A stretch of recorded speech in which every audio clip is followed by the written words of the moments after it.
Yay, we're live to the internet, Yay. which is the universe that we know of for the most part. So, I should introduce what we're doing. Tonight's the first session of the Precious Dark campaign that I'm running. I have no idea what I'm going to call the campaign right now. What did I just call it? Something about weird secrets, which might actually stick, but we'll see. Tonight we're just doing character generation for the most part. If we really get through it fast, which I don't expect we will because I kind of want to take our time doing it, then I might actually get you guys started. Or actually what I'll probably do is just sit here and talk endlessly about the setting so you guys know where you're actually going to be set, and then we'll go from there. That sounds good. Anyways, to the world that's watching, Precious Dark is the game that I've been working on now, going on 2 years. I never get any time to work on it, so when I do actually get to work on it, it's a ton of fun. I have been developing it live for the most part from the very beginning. The very first session that I ran of Precious Dark, I had nothing actually in a document form for anybody to read, and it was for the first ConTessa. I actually did it twice. And it was a 3-hour session, and I spent the first hour just describing everything to people and telling them how to go through character generation because there was nothing for them to read.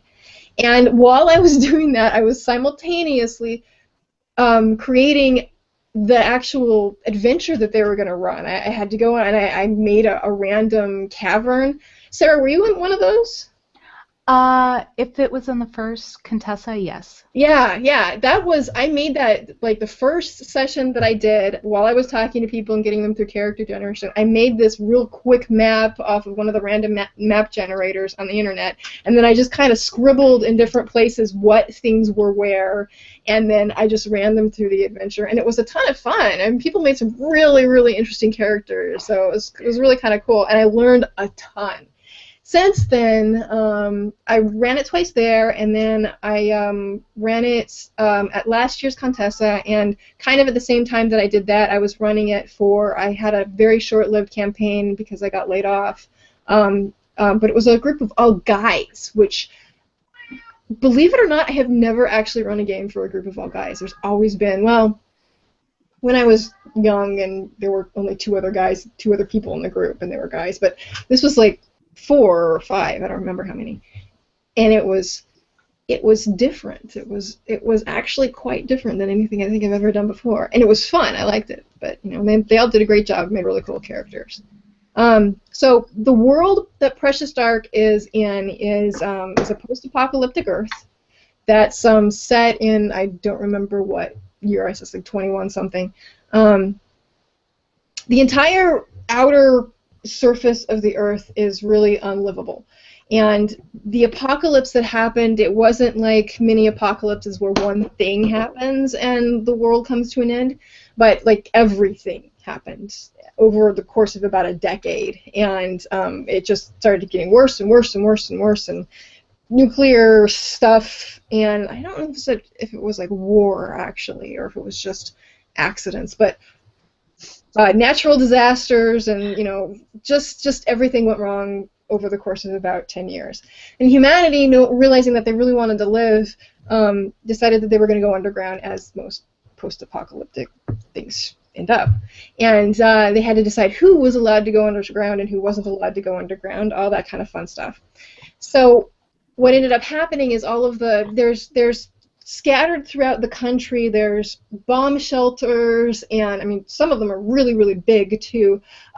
Currently, actually, there's some Iron Mountain it's called Iron Mountain, and it's they have data centers actually that are underground for storing very, very sensitive information and sensitive documents. Some of the only existing photos of certain really famous people and photos of themselves are stored down there. Various companies all have rent space down there so that they can put anything that they want to like save from the rest of the world. It's the most secure place that they can possibly be. So this is like there's those kind of scattered around the country in various different states. Some of them are as nice as Iron Mountain, and some of them are just like not so much. There's one big one under a hotel. I forget where it is, but it's actually kind of a government area, and it's really cool because I spent a lot of time doing this kind of research as I started getting this set up. Some of them aren't even that organized, as yours actually isn't. In Detroit, there is underneath the city, there is a enormous salt mine, and it's been there. I forget how long it's been there, the early 1900s, maybe even the late 1800s, but it's still currently mined to this day for, I think it's road salt for icing. And it's just this cool big area, and basically what happened as people started going underground, the people who had money and who had connections and who were really smart or really valuable ended up going to the really nice places. And the people who weren't, they were left to fend for themselves. The place where you guys actually are starting is called Salt Rock City. Salt Rock City is underneath Detroit, formerly Detroit, actually is what it's called. And it was founded by poverty-stricken blue-collar people living in the remains of what was once just Detroit, very, very salt of the earth, no pun intended, people. And it was built out, the entire city is actually built out of blocks of salt. And so it's really cool. And I actually started making a map, which I will share with you. But you'll see the real thing when I get it colored and inked and stuff like that. Mm-hmm. But if you can see, and it'll click on me for our 2 viewers. Oh, we have 2 viewers. Me. Click. What I did actually is I found a map of what the actual salt mines look like in Detroit, then I cut it out, and then I traced it, and then I added additional parts to it. So that's actually what it actually looks like, which is kind of cool. And then there's this one, there's 5 different zones, and they're named after the Great Lakes. And a 6th one, which is called the Green Zone, which is where farms are and stuff like that. So people initially went down into these already pre-created areas, and some of them are coal mines, some of them are salt mines, some of them are actual fallout shelters. And over time, they realized that you know, it wasn't going to be like one generation or 10 years or whatever it is. They were going to have to, people were just going to have to live underground for a very long period of time. So eventually, the actual shelters became way too small as people started growing and making more people. And so groups of, I don't want to call them adventurers, but they're not adventurers, pioneers, struck out from wherever it is that they were in order to find caverns and caves and all of these kind of natural things that happen kind of, you're still in the crust of the earth. I think the maximum that we've actually gotten down is, I think, 2 miles, maybe a little bit over that. But you're below the earth for sure. And they become as time has gone on, these people have become very explorer type of people. They like to explore. This is what they want to do. They go out. It's very dangerous, but they still go out and they do it a lot. Now, you may ask, how do these people live underground with no light and food and very little water? And the light part is really, really important. Power, you know, all these kind of things that we rely on today. And the answer to that is, as they started striking out, they found this weird substance. It comes in the form of an odorless gas that has kind of a glowy color to it and changes colors actually depending on its mood. And they called it the weird. And the weird is, it's a power source that you can use over and over and over again if you wanted to. It's completely self-replicating. And it's believed that it's actually sentient. And people actually think that, for really good reason, that it responds to how people actually behave. So they found out that they could use this to power lights, so that they can have greenhouses where they could actually build food, that they could use it for anything that they actually needed energy for. And that helped them to actually be able to live underground. And there's plenty of water because there's water underground. Okay. So over time, though, people realized that close proximity to the weird caused human DNA to mutate. And nobody really had any choice but to continue using it. So over time, people have been mutating. Generally speaking, the mutations are not bad, I guess is an interesting way to put it. They seem to be beneficial based on the personality and the kind of things that the person likes. The best way, somebody else said this, not me, and it's a great way to describe it, is how ponies get their cutie marks. I swear to God, it wasn't me who figured that out. They get their cutie marks for whatever their talent is, and a lot of times when humans are now coming in their coming of age and rite of passage kind of puberty time, they start to mutate, and when they mutate, their mutations tend to reflect whatever their deepest talent is or whatever they're good at, even if they're in denial that they're really good at that particular thing. It doesn't matter. You make mutation sound so cute. It's supposed to. It's creepy cute is the way I try to describe it. So as people started mutating and changing, eventually they just kind of got used to it. And now the weird mutates everything that it touches. Not every... If you take the weird and you put it into bulbs and you're powering the bulbs and they light the grass that grows, then whatever eats that grass actually starts to change and become different in and of itself. So you have things like herds of giant rats and lizard antelopes and all sorts of these kind of weird creatures that show up. Plus, there's weird just in the caverns themselves that you're out there exploring. So any wild animals that might actually be there might actually be affected on it have different strange reactions to it and do weird things. There was a giant fish whale in one and some sentient ooze in another, and I forget what else there was, but some giant bioluminescent lizards. It's fun to create all of this stuff, by the way. Anyways, everything that the weird touches changes. So if you use the weird, for instance, to power your cell phone will likely have a personality. And it might not work if it just doesn't like you, or you're having a bad day and it doesn't want to be around you, or it's just crotchety. And it depends on kind of, the weird always seems to react to the people around it. So if you have this base of explorer kind of people who actually, they seek out danger and they go out and they're looking for things all the time, they're not staying still, then the weird actually kind of responds to that, and it responds to those people. So you have people who actually, they paint with the weird, they eat it, they use it to grow things. It's depending on how diluted the form is, you have less of a reaction to it. So if you were to say ingest weird by itself without it having grown anything or being used to use anything, then you have a different reaction than if you were to just grow up under lights that actually that are powered by weird.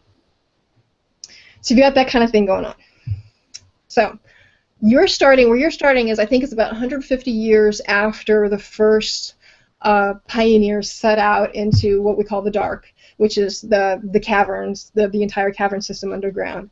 So there's been some time to actually set up communities and cities. If they find caverns that are big enough, there are actually like 5, 6, 7 story tall buildings in these places. They don't just live in cave systems, they actually build buildings inside. People have gotten really used to the actual mutations that have occurred, and kids actually look forward to the time when they actually hit puberty and they're going to start to mutate and things are going to become weird and cool. As a result, there's not a lot of prejudice because everybody looks like a mutant. Score 1 for the mutants. Evens everything out. And that's kind of where we're starting. You're very, very, the kind of characters that you're going to create are adventurers. So they want to go out and they want to explore things. And the reason that they want to go out to explore things is part of character generation. And then what you're going to get, and it's not going to be tonight, it'll probably be after the first adventure, is a homestead of your own. And what that means is that it depends on what kind of homestead you want. It could be in the city or it could be out of the city on your own. And what that means is it's going to give you something that you can actually bring resources back to. Because part of Precious Dark, it's mostly an exploration game with some combat thrown in here and there. It can be a lot of things, but what I'm trying to build it out to be is really a game where you want to explore things because you want to see what's around the next corner. You want to talk to the next strange animal. You want to try to bring it home to your farm so that you can have a herd of lizard antelopes, bioluminescent lizard antelopes. You can, whatever it is that you're finding out there, you can bring back and actually build into your homestead. And I'm trying to build rules so that, you can start getting benefits off of having your homestead. And I'm actually, the whole garrison thing that they've got going on right now is really, really helpful for this, because you get benefits for different buildings that you have in your garrison, and that's kind of what's going to happen with homesteads, depending on what kind of homestead you have, which is dependent on what kind of character you have and what you actually need out of a homestead. You'll get different benefits out of it. And you'll bring back resources, and your resources are actually going to help you level your homestead so that you can get it bigger and better and add more stuff to it, so that you have a point to continually go back out and keep exploring. Okay, so hang on a second. What I'm going to do next is I'm going to give you guys a link to the character sheet that I've created for this. What I want you to do, it's a Google Sheets document, and what you'll do is you'll just create. I'm sure you all know how to do this, but I'm going to tell you anyways. You want to go and you'll make a copy of it for yourself, and that'll put it in your own drive, and then you'll be able to edit it and add stuff to it. And I'm going to put it in chat. Right. Actually, there's this little button here that I can use. It's kind of cool. It hasn't changed from like the default ones you sent out. You had, right? Because like that was in your documentation. Because like I made a copy of your Felicity Fox one. I think she's on the 3.0 version. There's Danielle. Well, I'll look in a second. Oh, yay, she made it. Hi, I'm sorry about that. I never got anything, and I'm sorry about that. Oh, that's all right. Well, I'm glad you made it. There's usually little issues like that, but let's see. Okay, so what I'm doing right now is to get you up to speed, Danielle. I'm pulling out. I'm going to give you guys a link to the character sheet, and then I'm going to have you make a copy of it onto your Google Drive so that you can start making your characters. I actually just found one, so I'm all set. Oh, sweet. This link thing is actually kind of annoying to. Okay, I'm just going to paste the freaking.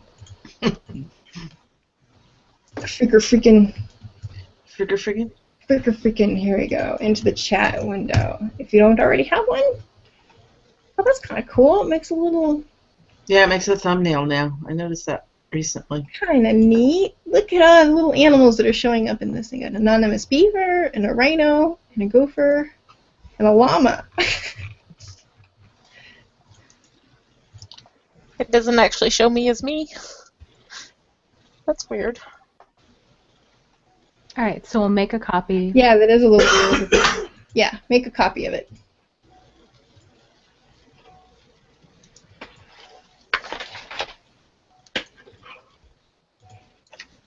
Like, why do I have 6 notifications? And now I know.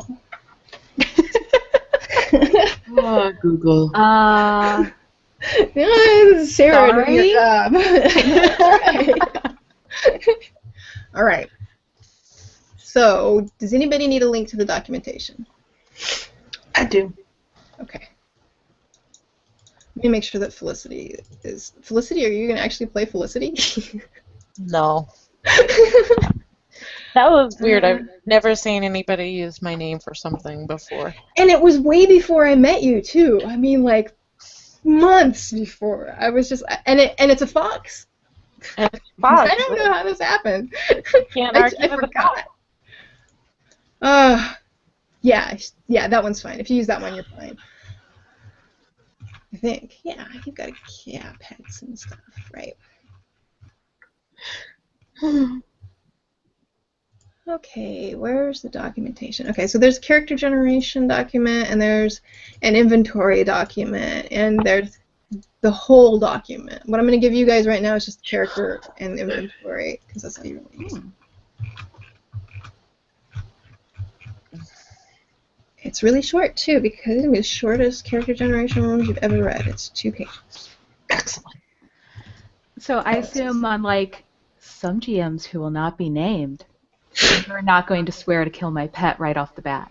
I'm not going to kill your pet. Oops. I need permission to look at that. Can't imagine who. I can't imagine at all.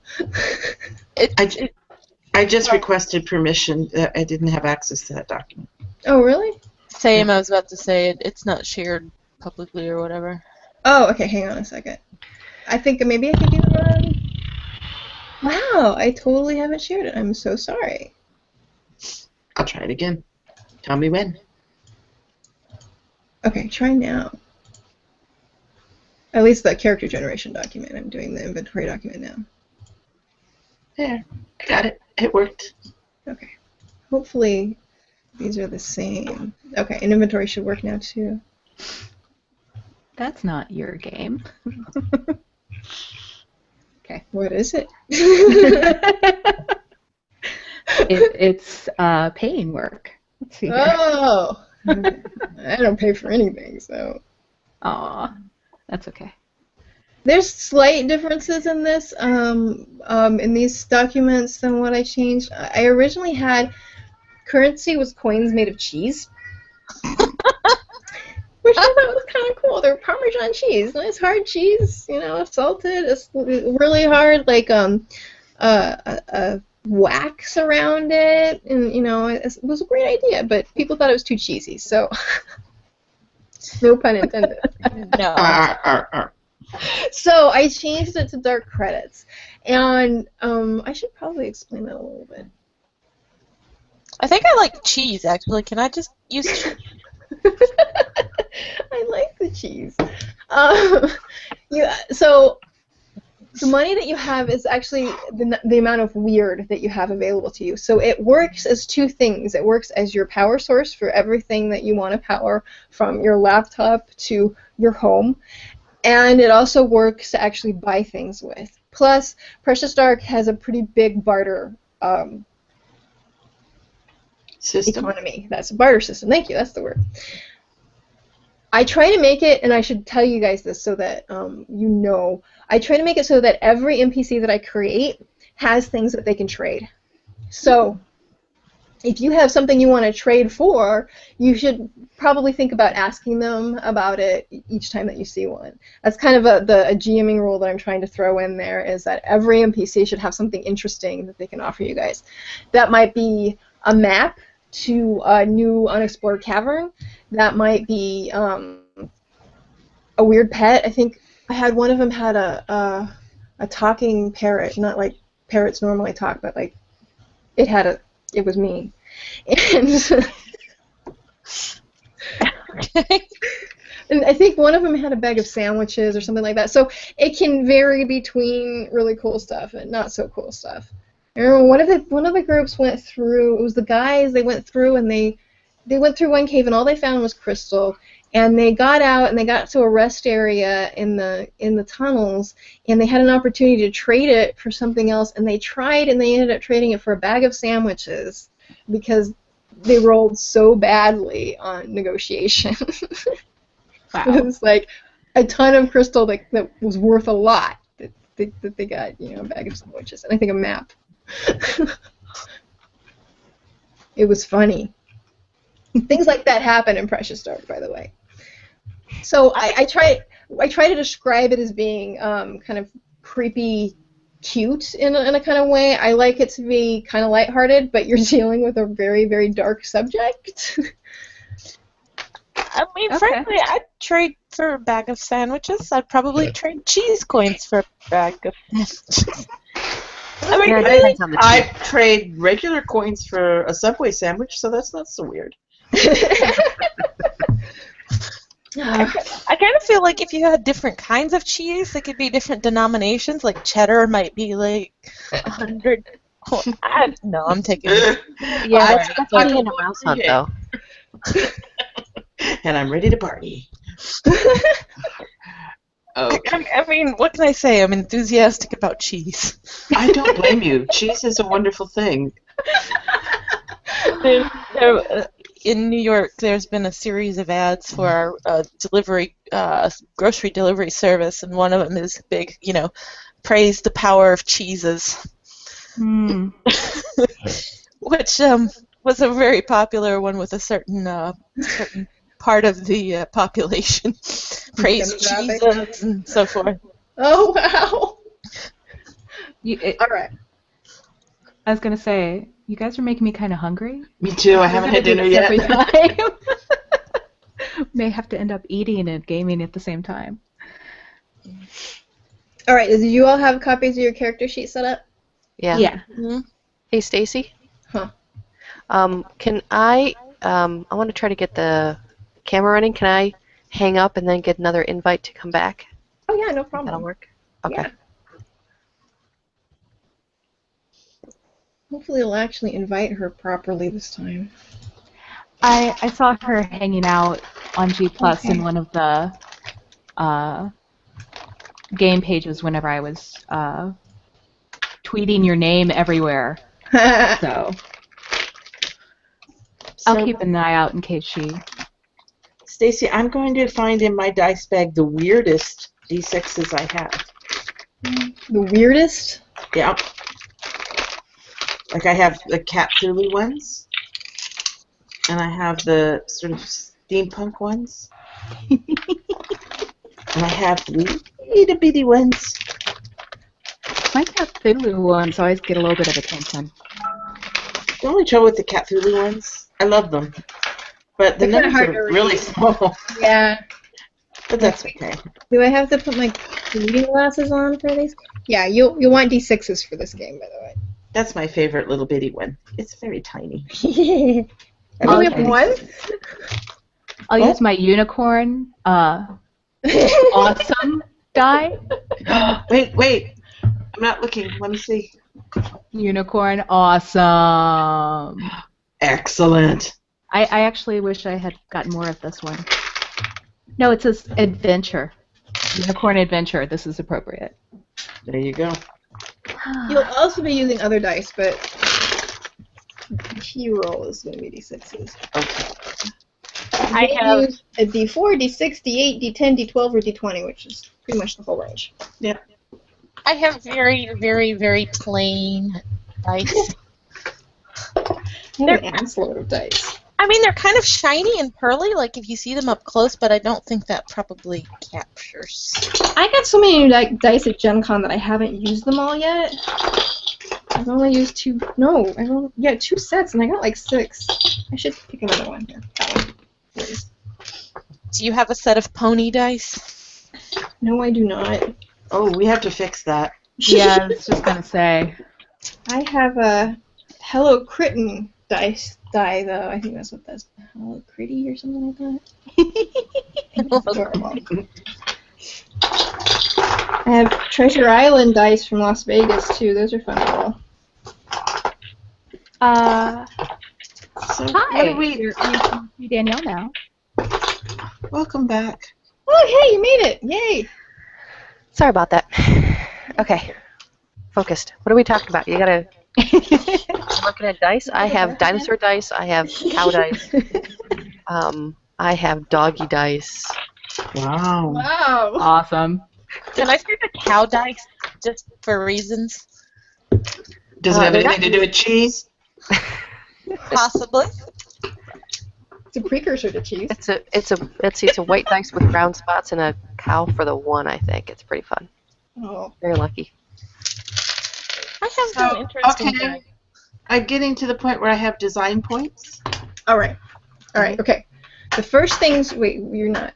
I'm sorry. Am I skipping ahead? You're skipping ahead. I'm so sorry. She's a Reading troublemaker. You know this. Okay. The first thing you want to do is choose an archetype. All the different archetypes, they're pretty self-explanatory. They give you a little bonus here and there.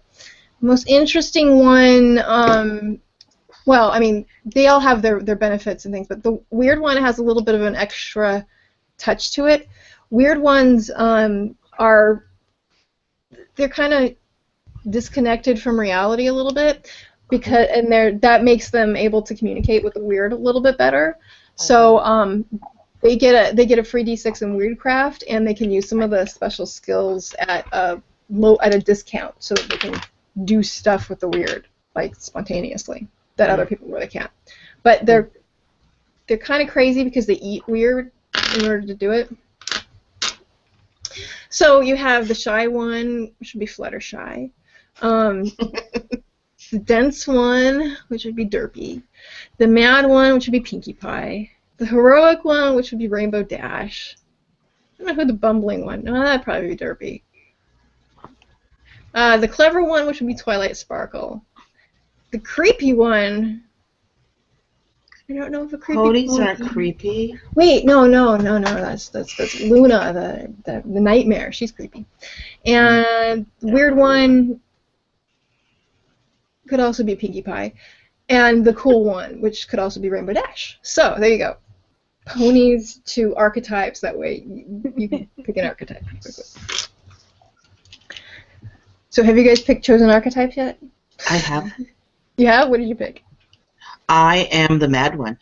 Ooh. Mad. And I'm going totally trope. I'm going to be an academic scientist. Awesome. If it's cool with you two, I'll be the creepy one. Okay. Unless you feel I should actually, role play. Sorry, couldn't help it. Oh dear. Wait, where do I put my pets? I'm sorry, I'm all over They're the on the place. second tab of the. Inventory pet. Oh yes. Here you go. Pets. Okay, so see, she's already well beyond everything. Well, But no, I'm- because I haven't done the in-between stuff. I'm just skipping. Oh, I'm okay. sorry.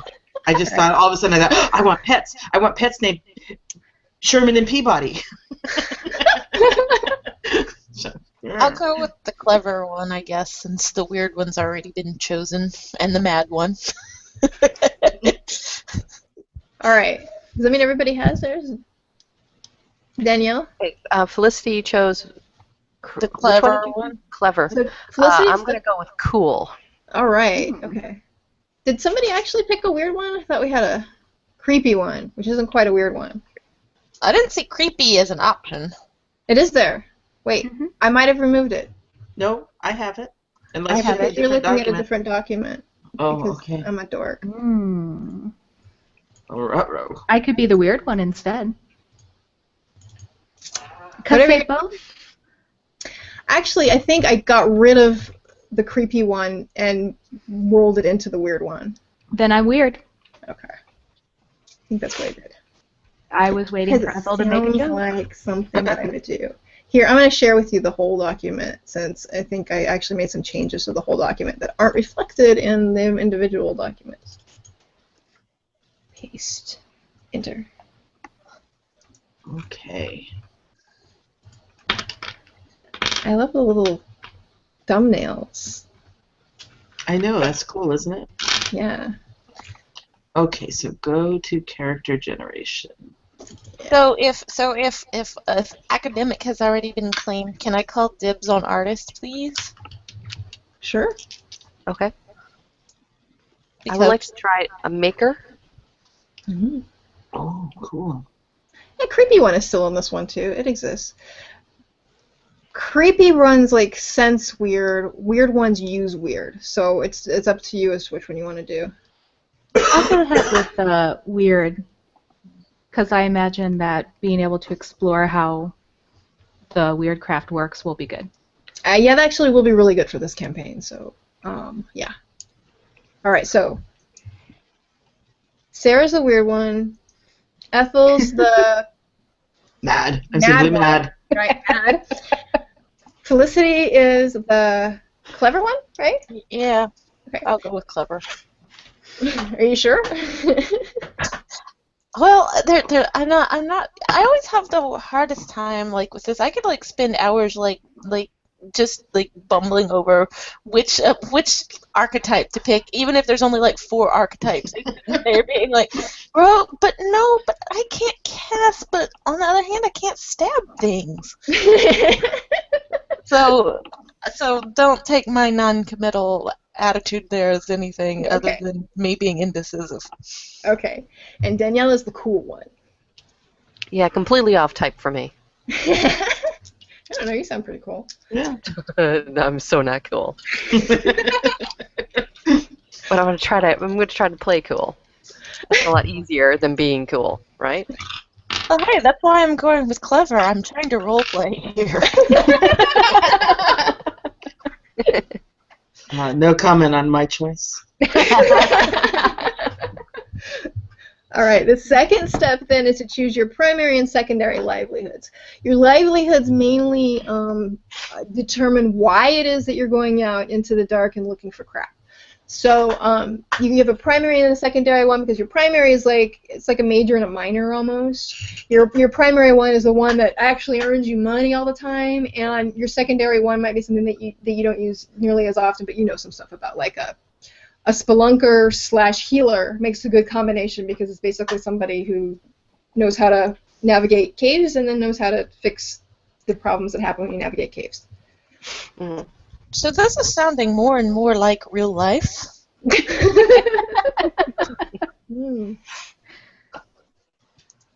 Only if you were I running see. around So and had I 3 get to arms be.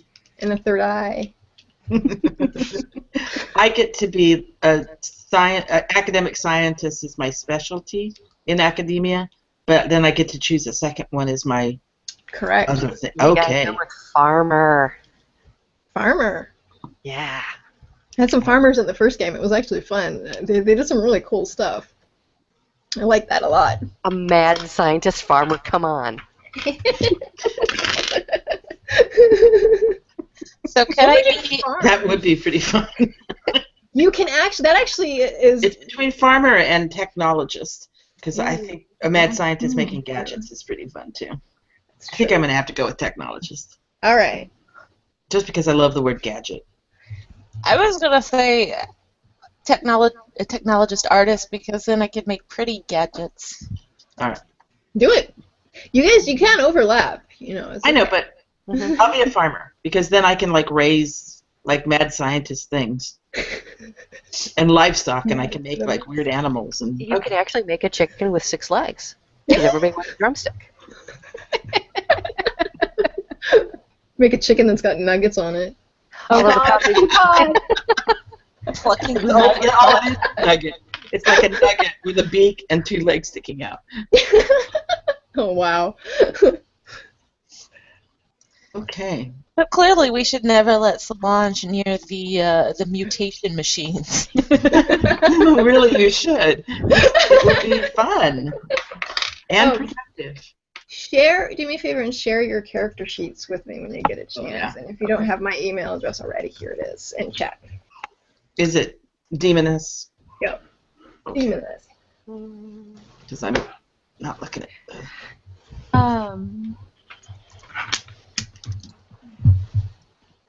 I had actually, before you used it as an example, had been thinking of Spelunker Healer. Ooh, I like that. It's a great combo. It's one of my favorites. Plus being weird, I think those things all work together really well. That's a good combination.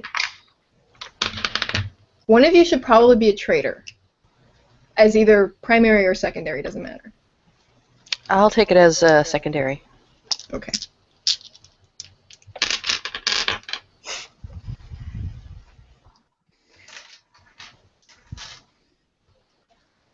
Damn, you guys are fast. I'm just thinking. Sarah.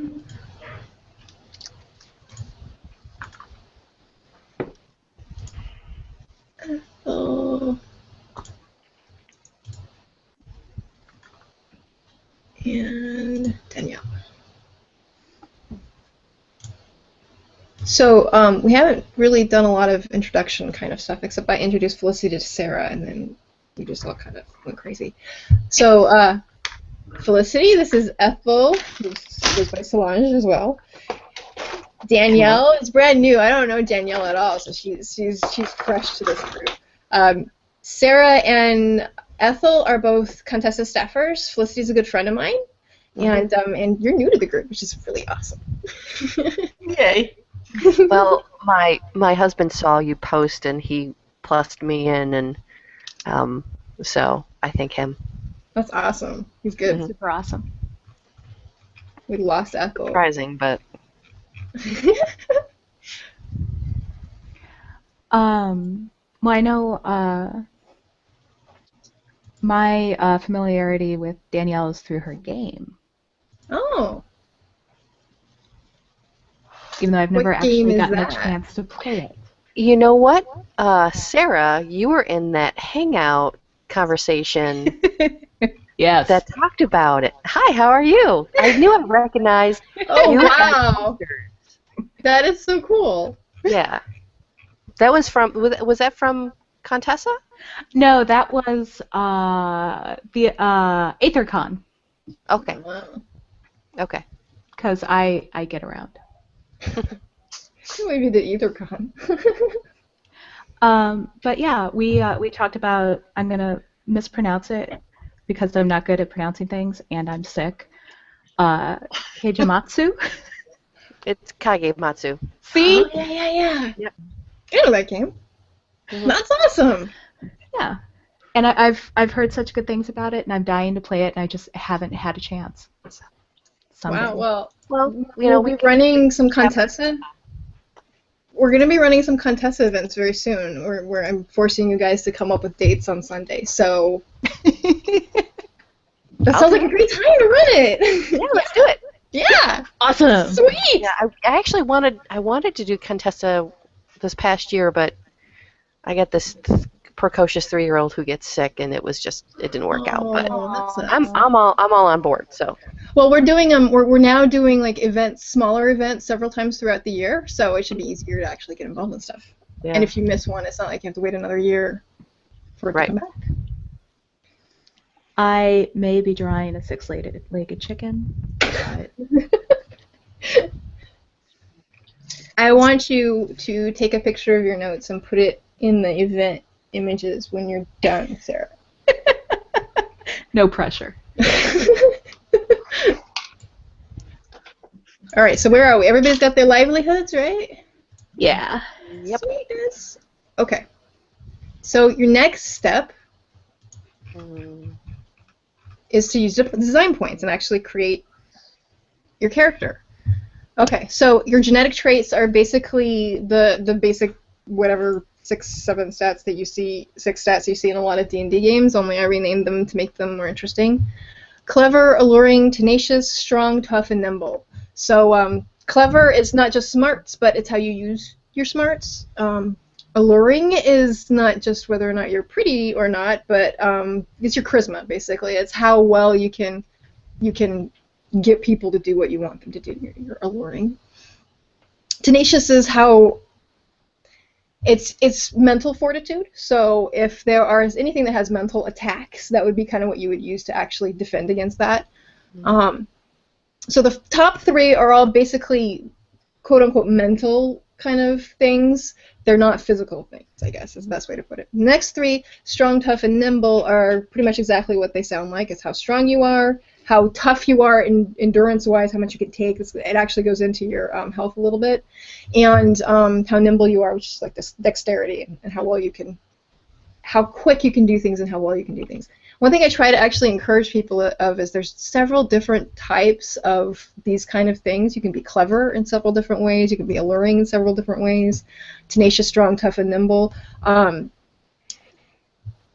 pick one, and decide. Nimble might be because you're super duper fast. It may not actually have to do with hand-eye coordination or finger lock picking, because that's always what dexterity is used for. So that's that. And then there's also mutations and skills. And we don't have like a solid list of mutations and skills. I actually let you create whatever it is that you want to create. I gave some examples in here, but you can do anything that you can possibly think of. There are a couple of extra special skills that I put in here: Weird Sense, Weird Craft, and Surface Lore. And those things are specifically about whether or not you can sense where weird is. Weird Craft is what weird ones use to actually use the weird. Surface Lore is what you know about up top. Depending on where you are, there's going to be different dangers if you ever go up top. It might be radiation in one place. It might be, I don't know, zombies. It was radiated zombies last time. But you're preparing. You know how to prepare for the world above, or you know what actually to expect, so you know how to get prepared for it. You also know in that kind of thing where you have a little bit of a way of knowing where things are. So if you ever want to go up top to find some stuff to trade, that'll kind of come in handy for you to actually know where to go up top. Some of the maps are actually of places that you can get to up top to go and explore. We explored a 100-year-old dead Walmart in one of them, which I'm turning into an adventure. I ran it 3 times, I think. So it looks like our genetic traits, they all start at 2, right? What did I say? Let me see. I have to remember Maybe. all of this. That's okay. No less than 2. No more than 3. No single trait can be greater than +3 at character generation. So they start at 0. Okay. And you add +1, +2, or +3 to them, depending on how many points you want to spend. Ah, now I get it. So the pool is 21, and we You can divvy it out however you want. So got it. skills and mutations, their ranking is a D, specific dice. If you click on the little down arrow on the second cell in skills or in mutations, you'll see a listing of dice. Mm-hmm. So they would be roughly ranked 1, 2, 3, 4, 5, 6. As you go up, you get a bigger die that you can actually use for that particular thing. So right. Mutations. So when you're getting a point of it, when you're spending your design points on a point of it, you're getting 1 tier of dice. And weird ones, I think, start with like a D6 in that already, or something like that. Oh yeah. So the 21 points that we're spending is for skills and genetics? It's for skills, genetics, and mutations. And mutations, okay. Sweet. So skills and mutations is 1 point per skill die. You can't go above D8 in character generation, which is basically 3 ranks, as we can call that. Genetic traits are 2 design points per point. You can't go greater than 3 at character generation. What do you mean per point? Am I being stupid? If you want it if you wanted a skill at D6, you'd spend 2 points. If you wanted a skill at D8, you'd spend 3 points. If you wanted it at D4, you'd spend 1 point. Okay. That make sense? Yeah. So that way you can figure out where exactly you want to put it. All rolls are done with the same basic formula, and that's actually kind of on your character sheet. You start 2d6, then you start adding dice to your pool. You can add 1 skill, 1 mutation, 1 genetic, and 1 item bonus per each one. So you might want to think about how they could work together as you're doing that kind of stuff, putting it together. And then you roll all those dice together, and we get a bunch of successes or failures.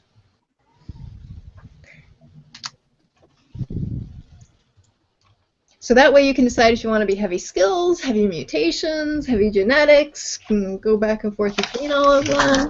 Gotcha. But it's the inventory stuff and item bonuses after that.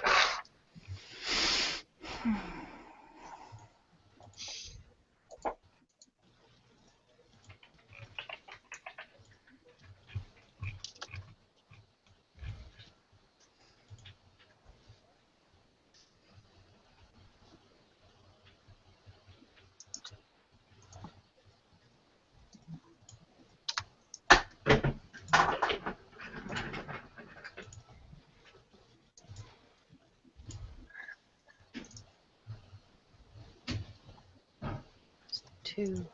Wow, we're up to 3 viewers now. We're famous.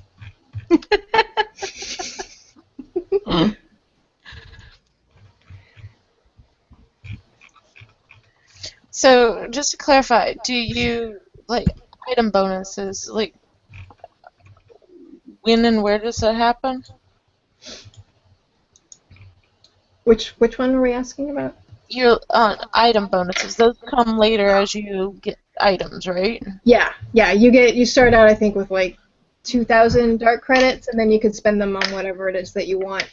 The item bonuses are only items that actually have bonuses on them. Not all of them do. So most of your inventory will go on the second tab where it says Inventory, Pets, and Sentient Technology. But some of it, stuff that actually has bonuses that you can use in a roll, will go on the first page, so you have them handy. Where does my library go? Laboratory, sorry. It'll Is go that on a item? homestead page that actually doesn't exist yet. Okay, fair enough. I don't think that's a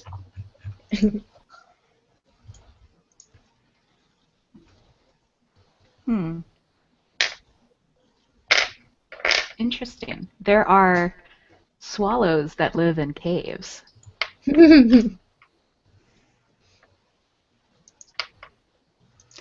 Oh, remind me another time to tell you about the caves in St. Louis. Ooh, St. Louis caves?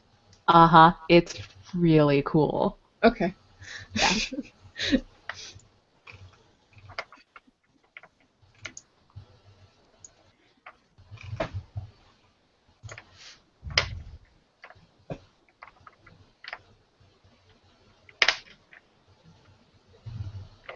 Oh, for your mutations, one thing I should tell you is if you want any purely cosmetic mutations, like your skin's blue, but you're never going to want to use that in order to roll something, you don't have to actually buy them.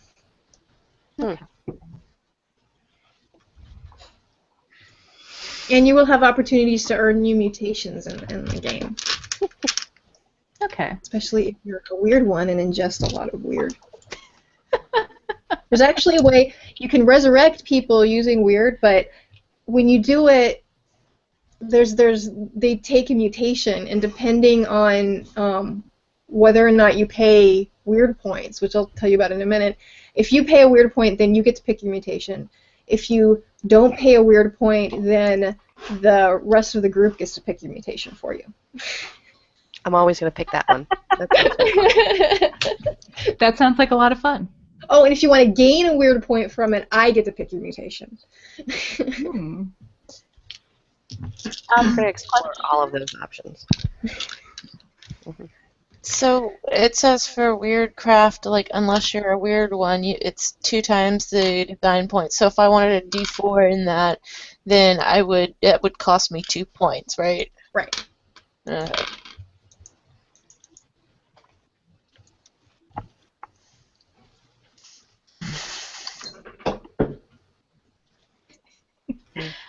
I have a cosmetic mutation that could potentially be used at some point.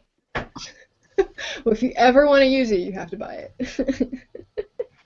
I think I'll buy it because it seems like having soft, fine fur would be not a bad thing in a cave. No, I help you. They get kind of clammy, kind of chilly. Yeah. Now, your mutations and your skills, you basically have to convince me that they belong in that particular role. So that gives you a lot of freedom in how you might want to use them. It's not, you don't have to use them in a very specific way. So, for instance, that soft black fur, if you wanted to convince me that it helps with your alluringness and your charisma because yes, you're talking to a group of furries or something, And we pet you. then you can use it. Awesome. Yes. So try to think out of the box with them. That will happen. Boxness.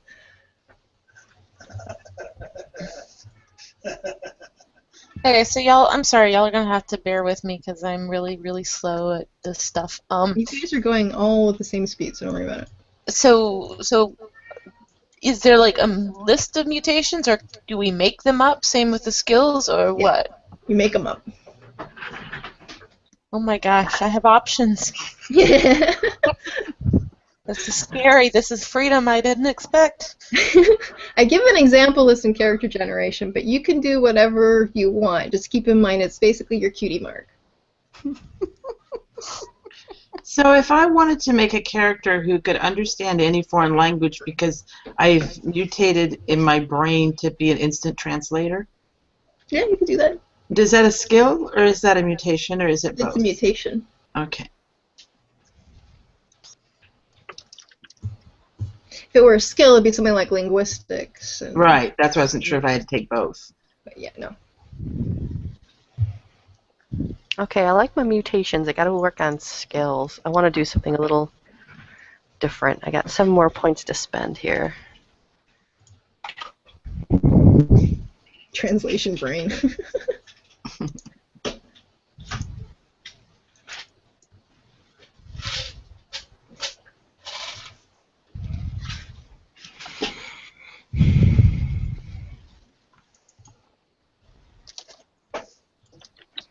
May I just ask what, I'm looking at the Felicity Fox example, what did you ever use personal soundtrack for?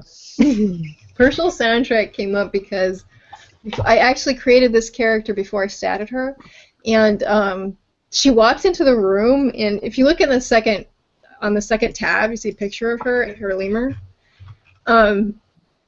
She walked into the room sashaying her hips with slow jazz music playing from nowhere, and the way I described it was she would be the sort that such a thing would actually be done, and my husband, who was in the group, his character said, I want a personal soundtrack, and so it just became something that happened in game.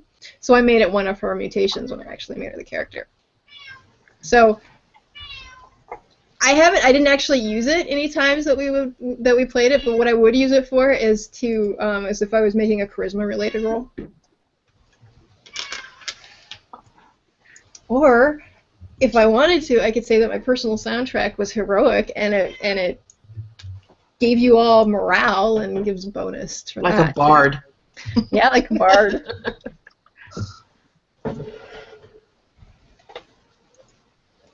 And she was capoeira. I forgot about that. So are you guys characters like more furries, or are you like thinking more like humanoids that just have like special abilities or what? I'm humanoid, but I have pink skin and orange hair. And I think I'm going to be like 4 feet tall, too. She also has a small extra arm. Well, yeah, there's the extra arm. I wasn't going to mention that right off. I think they have a different word for that, but that's okay. It has fingers, okay? Oh. So that's what the kids are calling it now. I was going more for humanoid bat than anything else, so. Skills normally take 2 points for every step, right? Every step up. Genetics take 2 points for every step up. Or What? every +1. Skills are one per point, 1 per rank. Okay. So if you want to, unless it's the only difference would be if you wanted weird craft, in which case you'd have to pay double for it because you're not a weird one. But okay, so if I want just farming as a skill, it's one. I only have to spend 1 design point. correct, And if I want navigation, I only need to spend 1 design point, not 2. correct. Okay, well I screwed this up. I thought you spent according to the die you wanted. Well, that's Well, what I you meant, do, like, but each die step costs Okay. either 1 or 2 points, depending on what you or want. 3 if you wanted to go all the way up to D8. Mhm.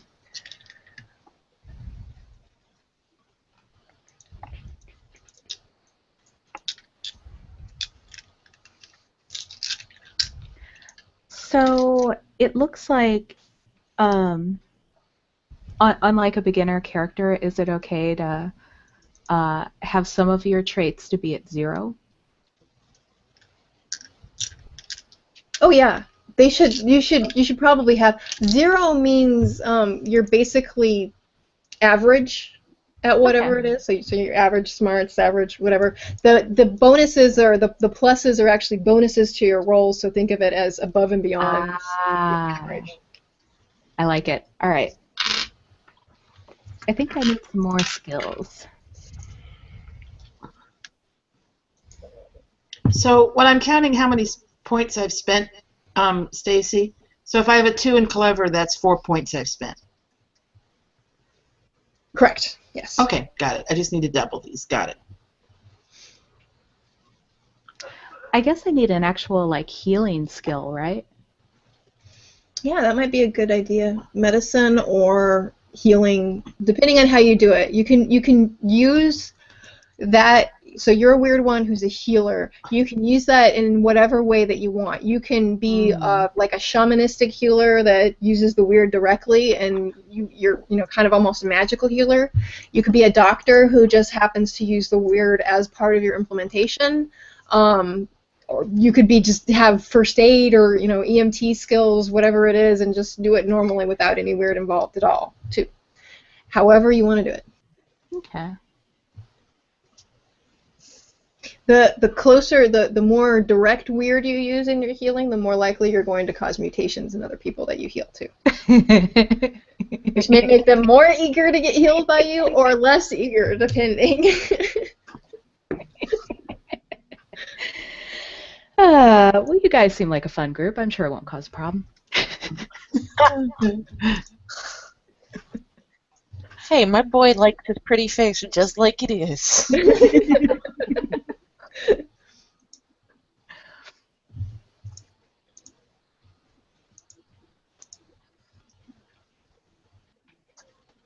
So am I understanding this right? So when we say we have standard actions, so we're going to roll a 2d6, but if we've taken a skill that adds, okay, so I'm going to try and navigate. My normal thing, I would just roll a 2d6 to see if I found or was able to find the right path or something.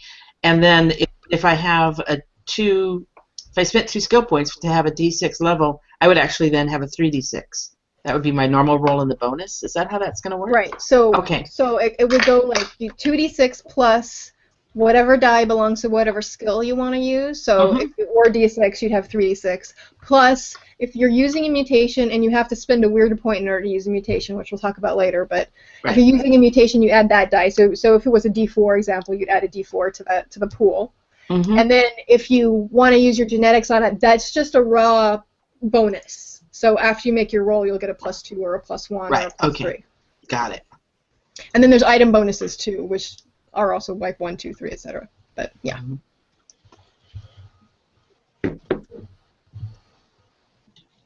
6.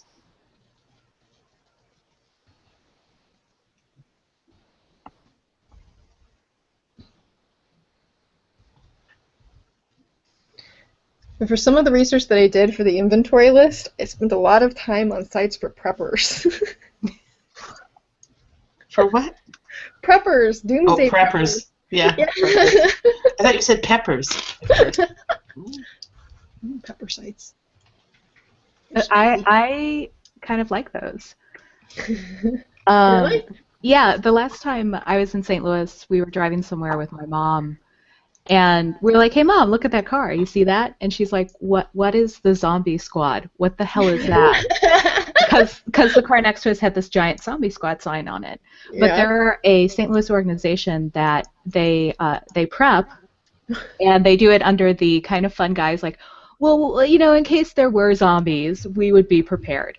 But they also do like charity work and blood drives and stuff. Oh wow, that's cool. When they're not like going out in the wilds with their guns and being like, hey, let's camp out and pretend civilization has been overrun by zombies. They're really nice people. I started to watch that TV show called Preppers on Netflix, and I couldn't get past the first episode. They started shooting their house, and I was like, okay. I'm done. And that was like 2 minutes in, I think. So, yeah, y'all saw the CDC, like the report that they put out, what to do, like in a zombie emergency. Yeah. Great. That was awesome. All I know is the only way that I'm ever going to run in a marathon is the zombie run. where people dress up as zombies and chase you. Yeah. Only way I'm ever going to run in a marathon successfully. I think I'm going to have to give up Fun. translation brain. I don't have enough. Aw. I don't know. Maybe I'll give up the extra arm. I just don't know. The extra arm might be more useful than translation brain. I'm thinking so too. But translation brain is really fun. I like it. That's true. But So you're gonna take out the third arm? no, I think I'm keeping the arm and getting rid of translation brain. Darn it, because I had a third arm too. Do you? Okay, I'll be translation brain.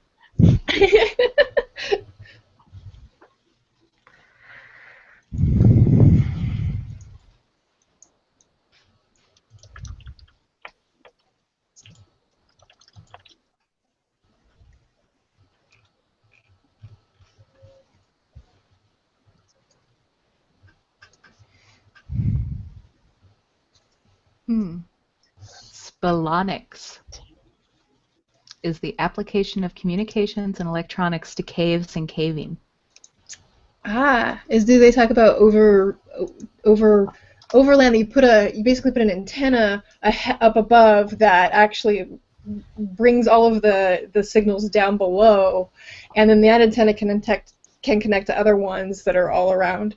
Really? I actually looked up this stuff, yeah, because I was like, can you have internet access down there? And I was like, how is that even possible? And then I figured out because there's some, I think it's in Asia, maybe it was in Australia, I don't remember exactly where, but there's an underground mall, and that's how they actually get all of the power and the ability to have internet access and any radio waves and stuff like that they need to come through there. They do that through, and it comes down. Yeah, it's kind of cool. So it's like, okay, that's how we do it then. Yeah. Well, think about all the geothermal digging that they're doing. That's all over the world, and that's hundreds of feet down. And yeah. There's I think, what was the deepest that we've gone? I think it's 2 miles. Deepest hole in the world. Whoa. I know I've looked at this before, but I think I met her. Sorry. I swear to God.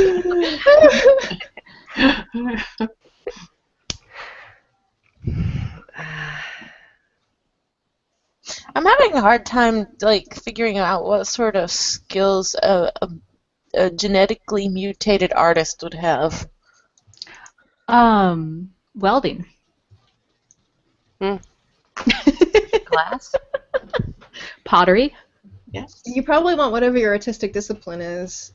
Well, what I'm thinking is that he can mold things, So a sculptor. manipulation, matter manipulation. There we go. There you matter go. manipulation. So you be using the weird to do that? Would you use that, or would you use weirdcraft? Well, you can use either, I guess, depending on. Or both at the same time and be No, you can only so. have one skill. Wait, unless that's one of those is a mutation, and the other one is a skill. Yeah. That's what I was thinking. I'd say make that a mutation, matter manipulation, and then weirdcraft as your skill, so you can use them together. Yeah, that works. 3, 4, 5, 6, 12. Ugh. 21 is a lot of points. I mean, I'm enjoying it. Oh no, I'm at 23. This is going to work. So is this cool or really weird? The idea of being able to your skin as a canvas. So if you wanted to write notes or show something or do something that you I could think that's bitchin'. make that appear on your skin. Definitely. Like tattoos? Yeah. Or even you could be like a chameleon.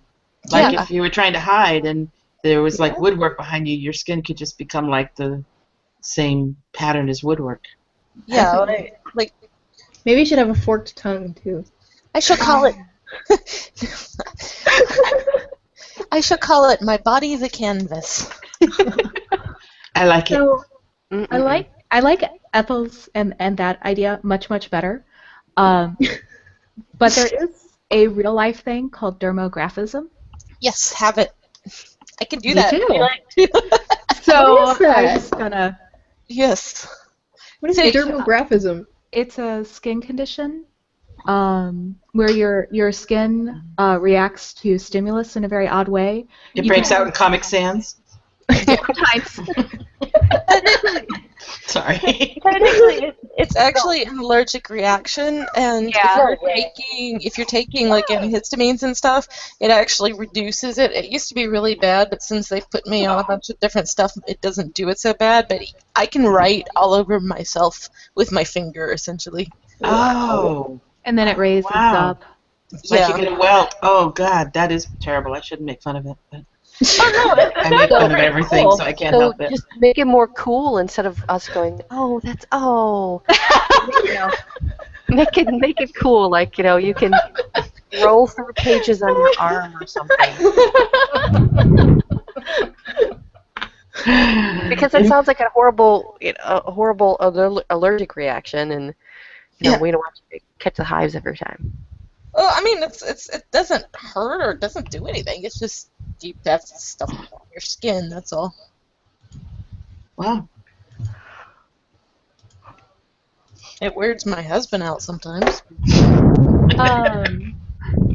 I do find it very interesting that two of us on this call have it, because I've That's never weird. met anyone else with it. Wow. Is it rare? Not Kinda rare. particular. It's. I mean,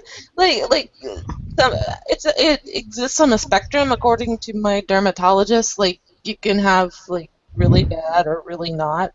Yeah. Like I said, it used to be like a lot worse for me. But since they put me on like a bunch of different stuff, it doesn't happen nearly so much. I'm trying to get one raised enough that you could see it, that you guys could see it Don't on do the that. camera. No, do it. Do it. Don't listen to them. It's entertaining. What can I say? It's entertaining. No, next somebody's going to be popping a zit on camera. No. You got to draw the line somewhere, lady. If any of you have a wound, I want to see it because I'm like really into that. Like people are like, want to see my scar? Yeah. And we're down to one viewer now. You see? I'm sorry. You can blame me. I started it. They're like, so this is what happens when a bunch of women get together. Okay. You can kind of see it actually. If you look here, I just drew a heart. Oh yeah, there you are. Yeah. There you go. Oh. I'm sorry. Am I weird? I'm sorry. You're not weird. No. You're all weird. Who cares? Well, you're no weirder than any of the rest of us. Let's put it that way. Which is cold comfort, I know, but Ethel might be a little more weird. I'm not that weird. Yeah. See, now it's there. It did raise. It like super did. Now I have. Now you have a big heart. Wow. You see the lengths I go to for you guys? I, for one, appreciate it. I don't know what these people's problem are. It's a person who can draw a heart on themselves with their finger. Incredibly bitching. Okay, I'm over on points. I got to figure out something here. Like I freaked my husband out once by writing "I love Spencer." I hope that's his name. That would be funnier. Yeah. Yeah. Oh. That's my husband in the background. Hi. Hi, Spencer. Hi. Everybody says hi. He's joining us remotely. All right. I have how many points left? I have 7 points left, and I'm trying to think of skills. There's I should actually a hole that's probably- been drilled that's 7 miles deep. That's amazing. Sorry. There we go. Wow. I'm done Ah. with that part. Oh. So what I did was I just allocated points and left the descriptions blank. So like I put all my points in, and now I'm just deciding what they're all going to be. So like I picked 2 D4s, a D6, and a D8 for skills, right? That's a good idea. It is. I wish I'd have thought of that before I started, so I didn't have to redo them all. I'm doing that now.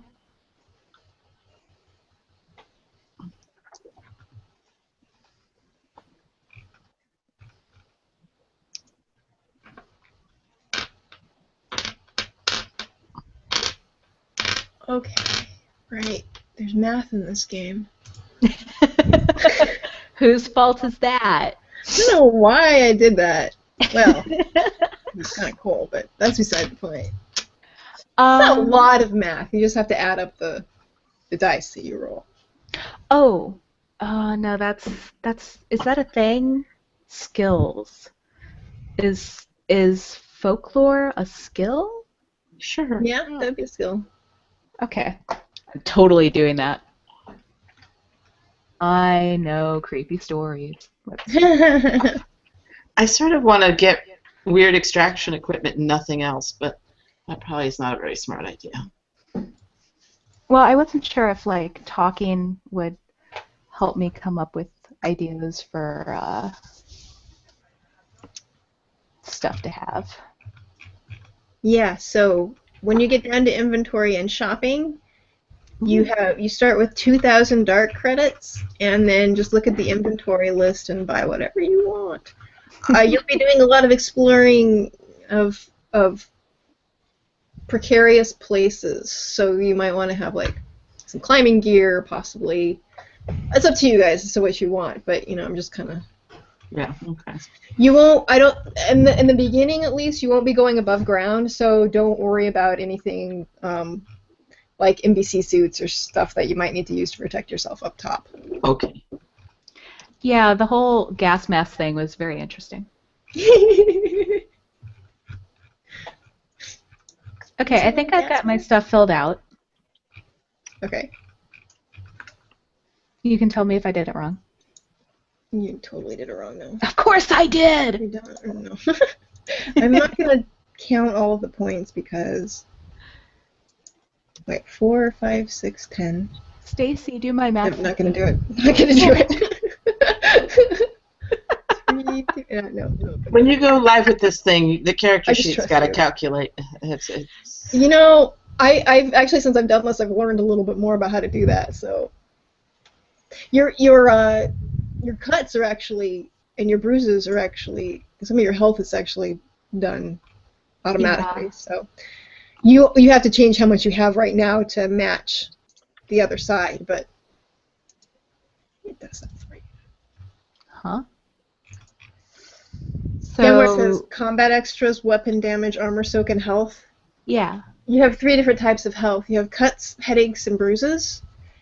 And so cuts are basically lethal damage. Headaches are more like psychic or mental damage. And bruises are non-fatal damage. So do I want to have 7 out of 7 or 0 out of 7? You want to have 7 out of 7. Okay. Because you'll take away from it. Ah. Kind of like hit points, but not quite. Just a little bit alike. All right, so now I get to buy stuff. Mm-hmm. Why did you put all this math in here? Now we can only buy one pet? How can I have Sherman and Shopping? Peabody if I can only have one? Shopping is my favorite part of role-playing games. Actually, this game is all of my favorite parts of role-playing games, I think. Well, then you're doing it right? I hope so. Yeah. Don't forget to save money for pets because they're cool. Well, maybe I'll We just can look at only the buy pets one, first. right? Can we buy 2? It said you can only buy 1 at character generation. Yeah, only one pet at character generation. Okay. Hmm.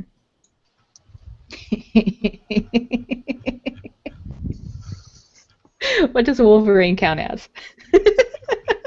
Oh, how big is a Wolverine? They're like the same size as a badger. Okay, so that's a small pet. But it's a Wolverine. Oh, let's see. Just to make sure that it's clear, you buy the pet, and then you can also add a pet add-ons. You can give them 1 design point for 100 credits, or you can give them the archetype of sentience for 200 credits. You don't have to do that, but you can. If you give them a design point, you can use it the same way that you use design points elsewhere, so you could bump up a stat of theirs or give them a skill. So what do I type in the archetype for sentience? Just sentient? Yeah.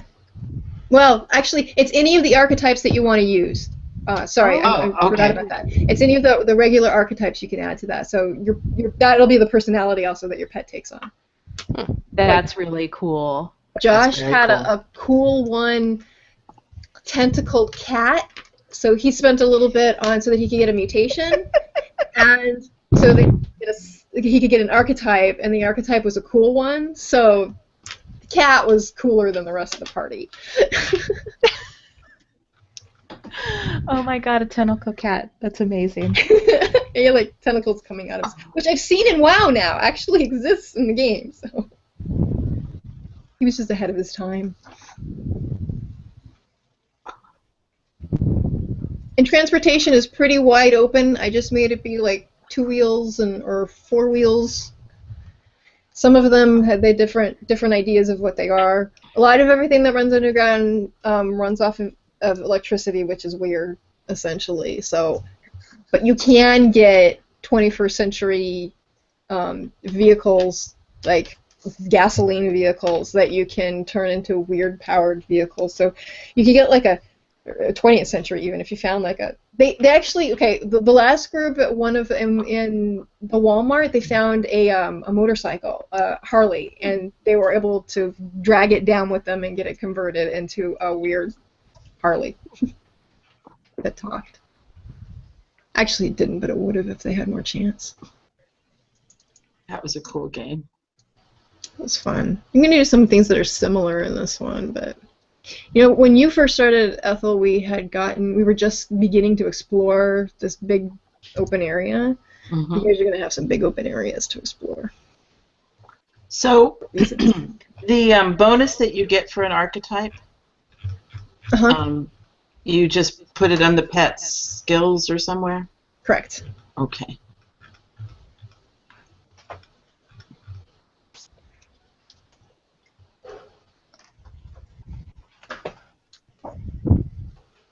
That's right. Felicity Fox's lemur could pick locks and has bioluminescent purple fur.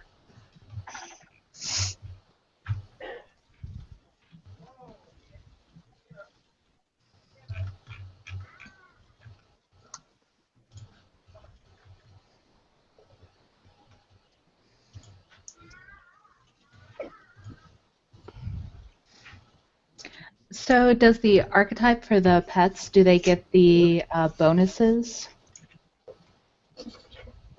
What? Sorry. It's okay. That's what I was just asking. Is the archetype what? Yes, you get the bonuses. Awesome.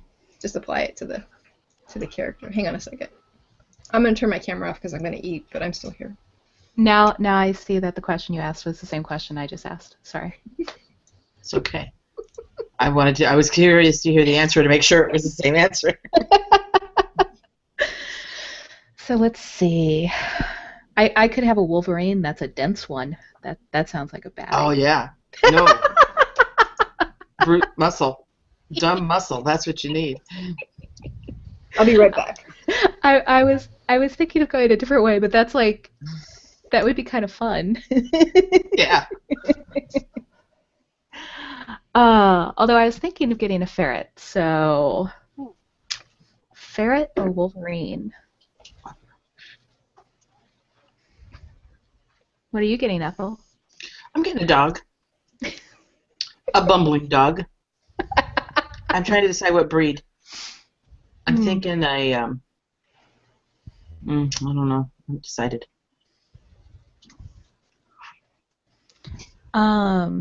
Is there an advantage to having a medium pet? Like, do they have more health or something, I wonder?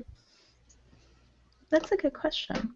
Because I would just get a small one if it's no advantage. Buy more stuff.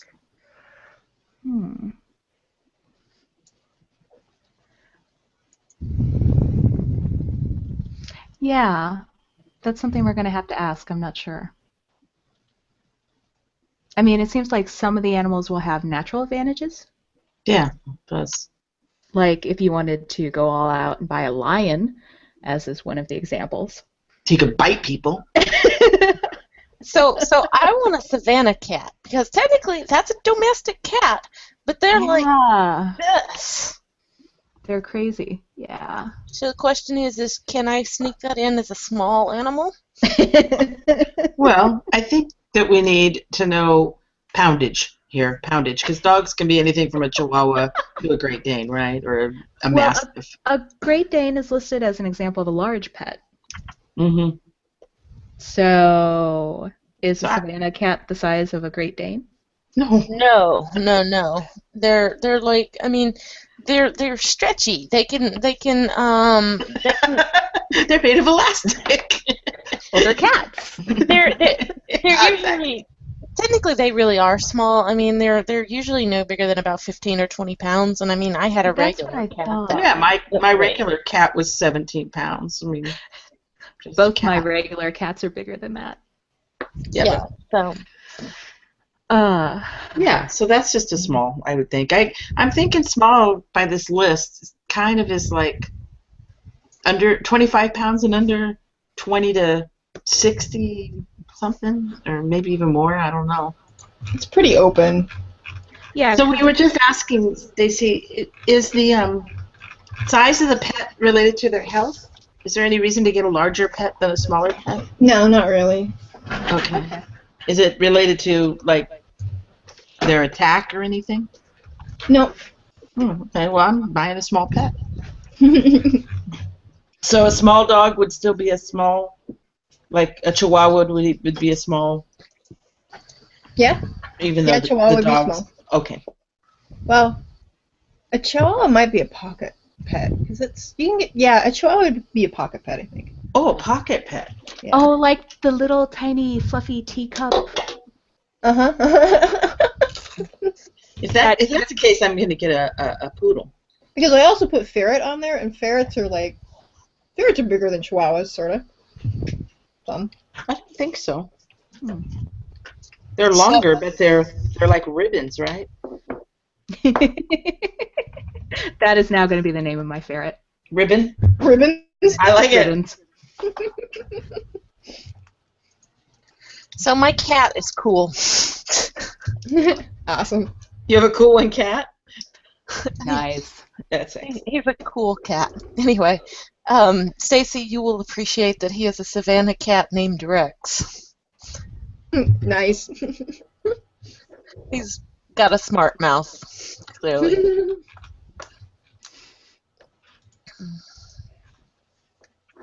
All right, Ribbons is a shy one. He has a soothing presence. That's his skill. And he's going to have some kind of mutation. I just haven't decided yet. How you pay for skills, or what? How do skills for pets work again? Just use your own points. No, you buy them. Oh, I thought you had to buy them with points. Oh, well, that's You have to different. buy them with monies. Excellent. One design point is 100 credits. If you want to have an archetype so that your cat will have sentience, that's 200 credits. So, like in my case, Ribbons has an archetype that gets a free D6 and a skill. Right. That's free, though. That comes with the archetype, right? Right. You don't have to pay for that. Okay, good. Yep. Strategy. Strategy. Ooh, I love strategy. Strategy tonight. And also for the ones that give traits, they give genetic points. Those helpful too. Make sure that you put that on there. If it's like a +1 to strong in the archetype, your pet gets that. Now, when it comes to attacking things, you actually when you're getting ready to roll your attack, you roll the exact same roll that you do for everything else. So you're going to be justifying to me why you're going to be using particular skills, mutations, and stuff. So your pet will be making that roll essentially. 2d6 plus, let's say I'm looking at, who should I look at? Sarah's pet has a skill. So does Ethel's, and so does Danielle's. Okay. I think all of yours will probably by the end of it, but anyways. So if Ribbons wanted to make an attack roll, Ribbons would roll 2d6 plus nothing, because there's nothing else to actually apply to that. But if Ribbons wanted to soothe somebody, then you'd do 2d6 plus the next d6 for that particular thing, and any other bonuses that you would add for bonuses. Can my pocket pet, which I haven't quite decided what it is yet, be a healer? Yeah.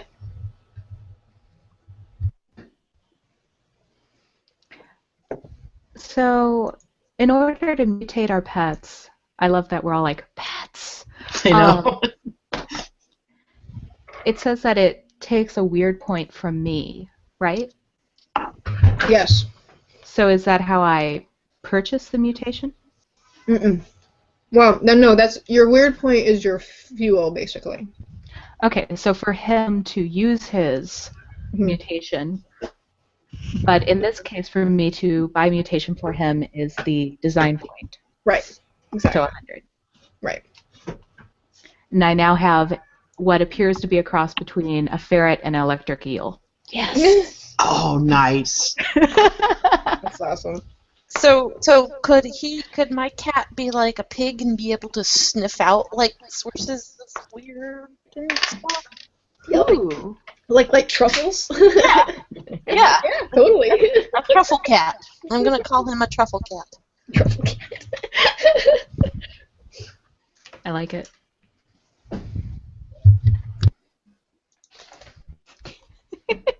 Will that just get shortened to truffle when he's like being good?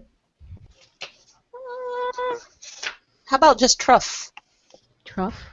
Yeah. Truff the cat. Like it. Big thing. Well, his name is Rex. His skill is going to be Truffle Cat.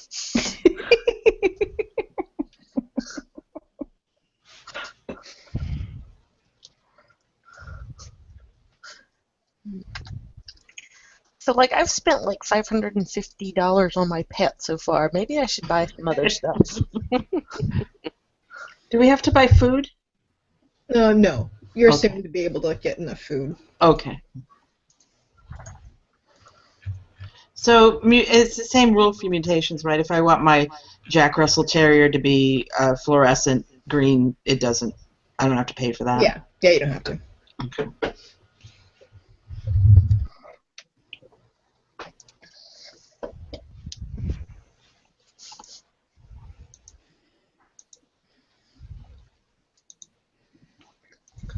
Okay, so now we have to have a vehicle because vehicles are important.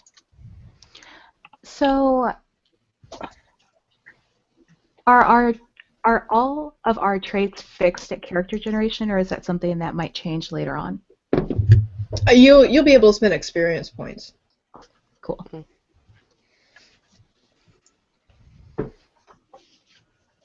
So here's the question: Can I buy a little like sidecar for my cat? Yes. Oh my god, yes. Oh, no. And if so, how much will that cost? Let's see. Where's the vehicles? That's transportation. What are those things called? I can't think of the name of them. You know those things you stand on and drive around the city? Segways? Segways, thank you. That's what I'm getting. Yeah, someone had a Segway in the last game. It just seems right for like caving and going around underground. Let's say My husband actually has something called a solo wheel. What's that? If you've ever seen the cartoon BC, it's basically Oh a yeah. wheel with sticks and it moves. whoa, that's Cool. It's Wow. it's pretty awesome. It's very, very hard to do, but Okay, I'm gonna say a sidecar for your cat is 50 credits. All right. that's not much. Okay, Stacy, can you see my sheet? Yes. Okay. Do I have this right? The animal, the pet's name. The pet's name go up there. Yeah. And the species in parentheses next to it. Okay.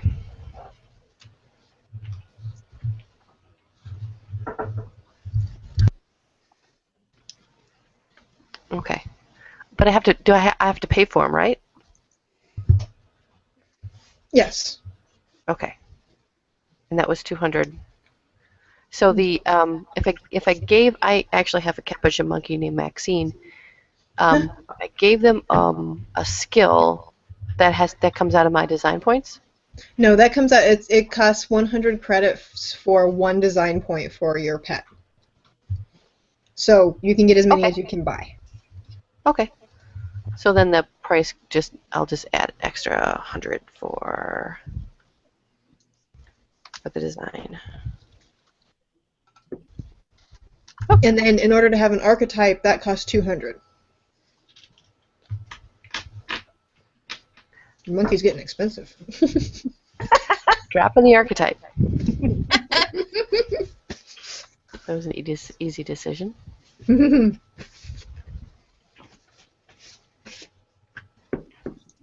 I mean, he has to be a cool cat. I can't live with anything other than a cool cat. So. So the difference between having an archetype and not having an archetype is like the pets with the archetypes can talk. The pets without the archetypes can only make their normal pet sounds.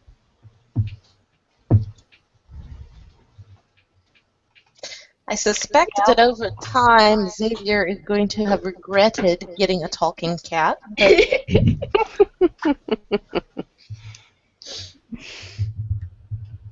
Especially because if you don't play them, I randomly will. Ooh. Especially when they go out of your sight. What happens then is kind of up to me. 21, 22. Okay. I'm good. See how much money I've spent. I've been spending. Time to add it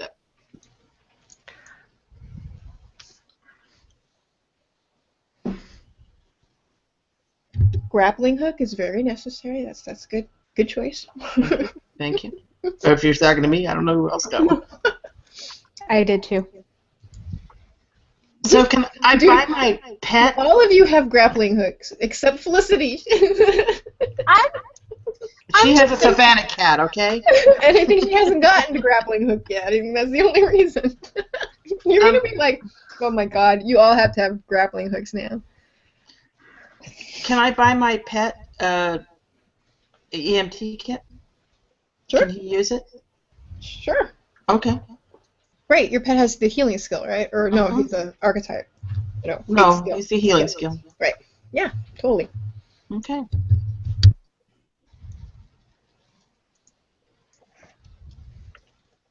Are those EMT kits everlasting? Yeah, it's kind of assumed that you'll have the funds to Supplies, replace things. yeah. When you get back into town or somewhere where you can.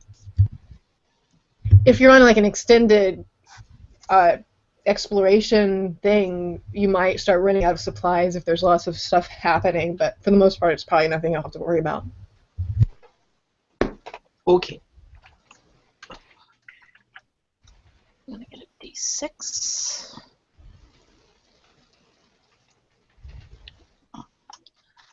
I need to open this in a new window. Oh, it won't let me do that from here.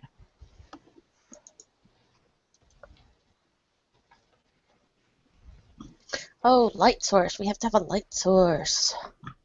I don't need one. Are you mutated to glow or something? I can see in the dark.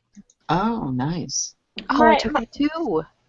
My character does have a glow in the dark skill. The thing is that it costs something to use it. What was I just It costs something to use it only when you're using it in a roll.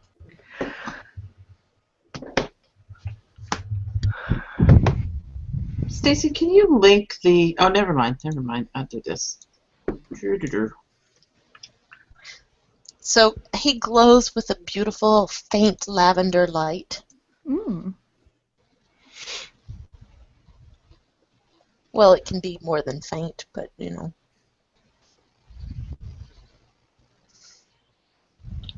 Okay, I will add a grappling hook just because, y'all. Peer pressure. It's okay. I'm thinking of adding a light source. Yeah, there'd be lots of cliffs, I think, and How do I open a new Chrome window without just opening a new tab? wait, you're on a Windows PC, right? Or Yeah. You can just hit the menu in a new window, which is Control New, actually. Control N. Control N. That's what I was thinking of. Thank you. Except it's Command M and on my. Right. What are radiation stickers? There's stickers that you stick on you, and when it becomes too when the radiation like the starts to suck, yeah, exactly. It'll tell you that you're about ready to die from radiation. But that's about all it does. You should probably run away, but those go well with the iodine pills. But you don't need to worry about that though, because you guys aren't going to be up top. Oh, okay. At least not right away. Eventually, you might go up there, but you can get stuff then. So, is a gas mask a good investment? No, well, I don't know. I could see instances where you might need to use a gas mask underground, but it's up to you. I mean, this is the sort of character that finds living important. Oh, that kind. The one who doesn't want to die. Yeah. Might be helpful.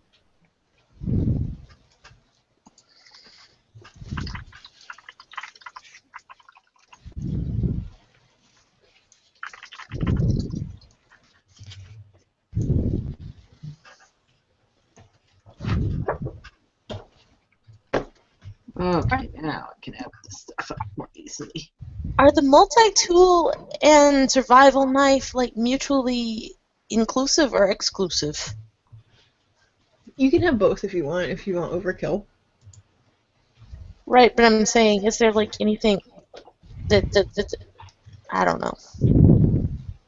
What do you mean? One to have better over the other? Mm-mm. Well, the knife you can also use as a weapon, I think. Well, but I have a machete, so. I haven't bought a weapon yet. I better look at that. It's more or less a style choice in a way. So, you're getting a lot of the same things for both of those things, but most everybody in the last group picked survival knives. Because I wanted multi-tool. multi-tool actually you can use as a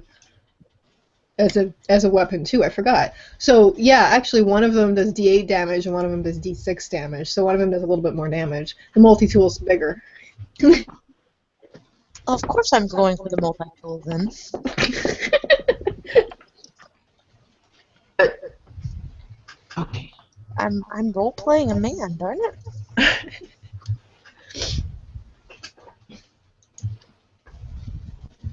Ooh, a leather jacket. He has to have a leather jacket.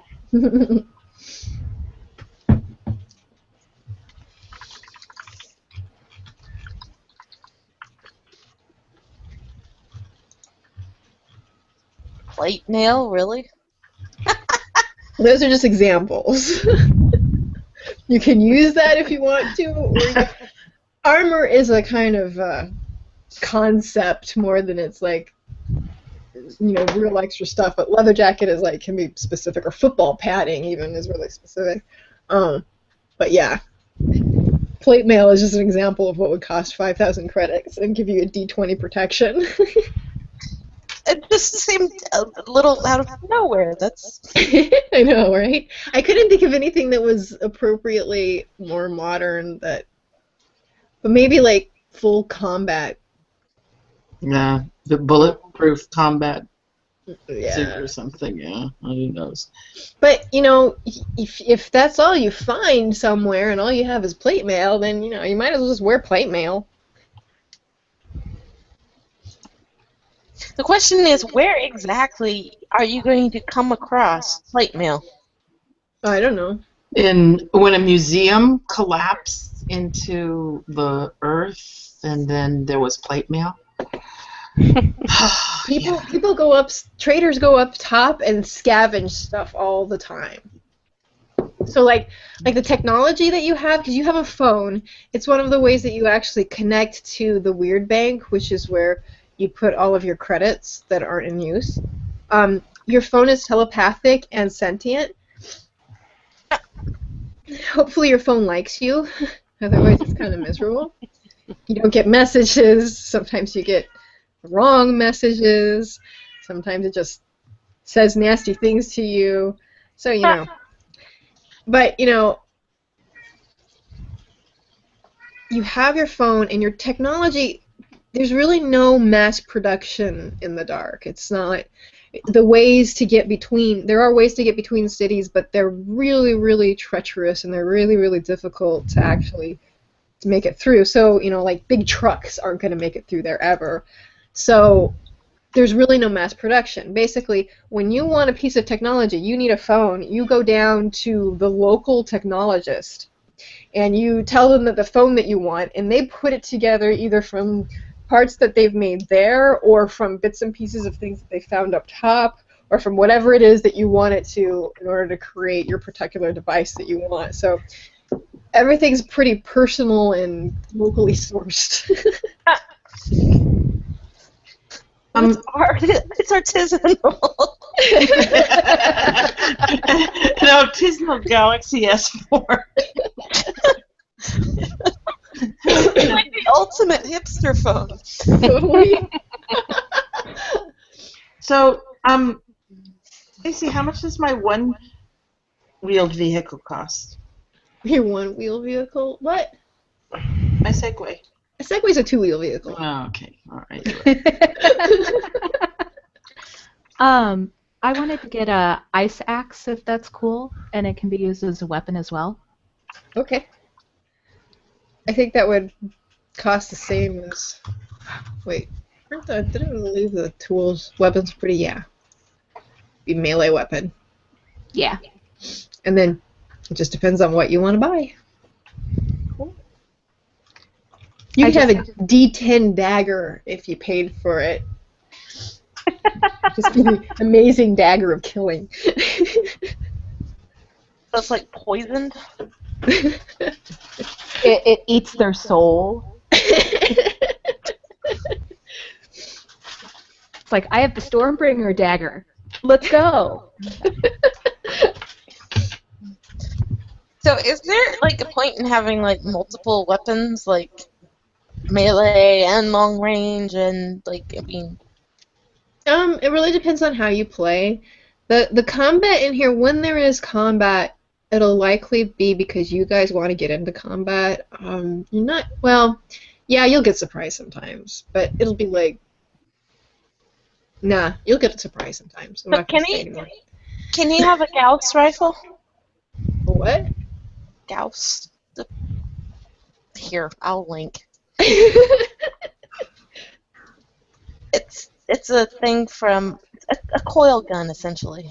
Yes, absolutely. Like a. It's a ferromagnetic weapon. Like a Tesla gun. Sort of. Mm. Here, I'll link. How much would this cost? That's the question. In Fallout, they call them Gauss rifles. Oh. That's not a railgun? No. A railgun moves like that. It's a electromagnetic thingy. Yeah, sure. What the hell? Because he's clever and he like puts stuff together. I mean, Yeah, that sounds appropriate. So how? Well, would that be a medium range? Though I think that would be a long range weapon. Wouldn't it? Yeah. Okay. So it's a long range weapon, and how much damage it does is wholly dependent on how much money you spend on it. so I can either get rid of something or I can get a really crappy one. Stacey, are there rules for pet for buying the? I can't find them in the. I swear I found them in here before, but where are the costs in? The pet stuff? Yeah, for skills and it. Where does it show how much that it's costs? It's in the pet section. It's at the bottom. Oh, design points. Pet add-on 1 design point. Got it. Thank you. Yeah, I should separate those. make it easier to see that. I don't know how to do that. Actually, I'm gonna give the machete away and take it because I have a multi-tool already. So I don't really need a machete. So that gives me an extra 100. So that way I can get a 300. That would give me maybe. All right, let's see how much money I've spent here. Well, that would give me a D4. That's not too bad. You might get opportunities to increase it as you go too. You might like find something that you can add to it, or Well, the thing is that technically I think a coil gun isn't actually a long-range weapon. It's more of a medium range. okay. Well, pick medium range then.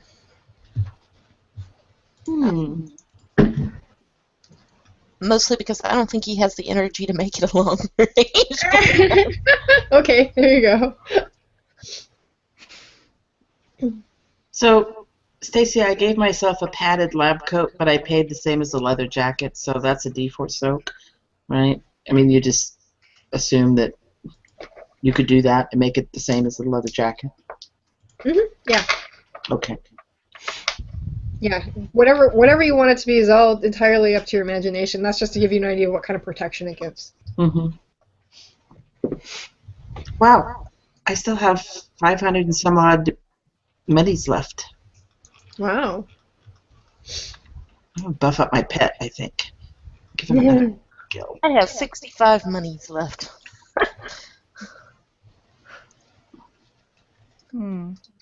But I'm okay with that because I am very well prepared. I won't have this much monies left very soon. So I had, yeah, sorry. No, I broke the lid on my pencils. Like, bang! So I bought cartography as a skill. And I was wondering, does that mean I need maps, or will I just make my own maps? Well, if you make your own maps, you'll have to like go into the places that you're mapping. If you buy maps, they're already pre-made to places that you might want to go to map, maybe.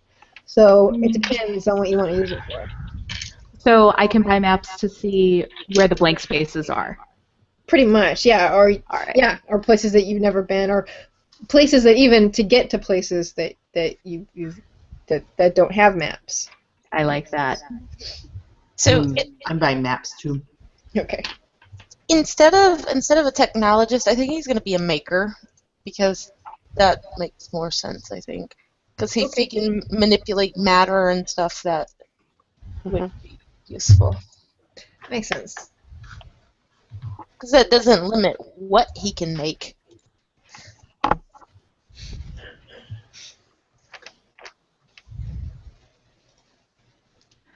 Do I need to buy any kind of map-making supplies?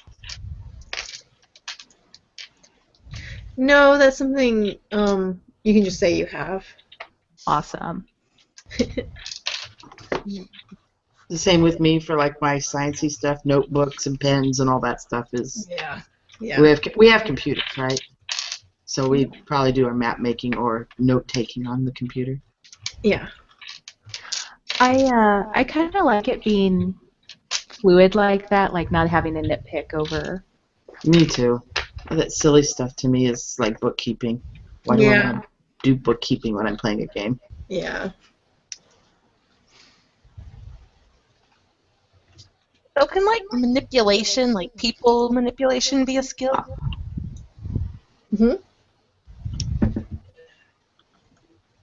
You can describe that however you want. Please don't tell me you're going to put down pickup artist. PUA. Maybe not. You know, I think my Jack Russell might be that. No, that's what he has the cat for. Why would he waste effort on something that a perfectly cute little critter can do for him? And the cat's probably better at it than he is anyway. So, For our pets, I presume that they also cannot have more than what's the highest you can get in a skill? 3 at character generation. Like, can I give my Jack Russell Terrier a D10 to negotiation? If I can afford that, but can I do it? No, you're limited by the 3 at character generation. Although I'm really tempted to let you do that to see. No.